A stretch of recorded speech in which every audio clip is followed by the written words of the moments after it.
we got melodies, bass line, so much more at 5 Minute Producing. 6 to 8. Welcome everyone to another episode of 5 Minute Producing. Today I have something a little bit different in mind, so we're going to be making a jazzy kind of track. And right away, you will notice, if you zoom in here, that there are 6 instead of 4 counts. So basically, this is in 6/8 time. It's a completely different signature than your standard 4x4. So to kind of come up with an example, in your standard songs, you're going to have a 4x4. So that's 1, 2, 3, 4, 1, 2, 3, 4, 1, 2, 3, 4. 3. In a 6x8, it's completely different. You have 1, 2, 3, 4, 5, 6, 1, 2, 3, 4, 5, 6, 1, 2, 3, 4, 5, 6. And basically, 4, 5, usually 6x8s are played a little bit faster. So, as you can tell, I've already got my keyboard all set up, and I've got those little kind of jazzy chords played up here. And now, I'm going to add my bass line. And with this bass line, I actually had to do some improv, so I actually had to input it on my keyboard and then slightly quantize it from there. With 6x8 and most jazz tracks, you want to keep it organic, so you don't want a whole lot of the robotic sounding quantization. And that's basically what I've done here with the bass line. And so I've added a melody in my guitar, and I have actually improvised a guitar solo.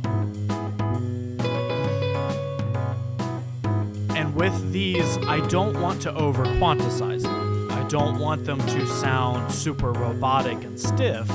I want them to kind of breathe with the track. It establishes some human qualities to the track. It adds that kind of that feel when you listen to it and you're like, man, okay, this is made by a human. It wasn't made by a robot. And that's kind of the idea of these guitar solos and solos in general they just kind of let the track kind of flow whichever way it will. So we're reaching the end of the improvised guitar solo. It's not shredding. I think it works just the same. Not just the same, because it's not fast like that. But anyway. So from here, I am going to add in my horns. I have a trumpet, a trombone, and a bassoon, which is actually a woodwind.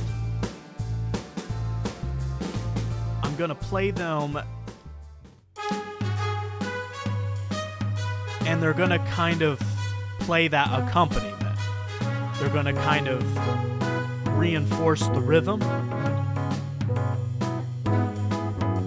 And they just add something to the track. They add some more flavor. They add some more ingredients. You don't want a track that only has 3 instruments. You want more. You want a deeper track that's got a lot of depth to it. It lifts the palate. And that's basically what these do.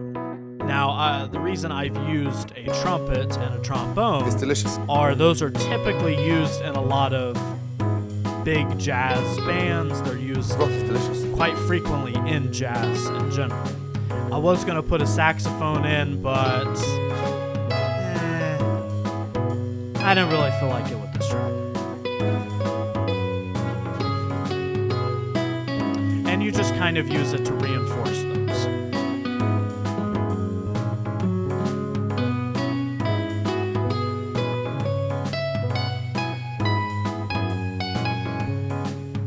And as you get more, as you play the piano more, you'll become more fluid with improv.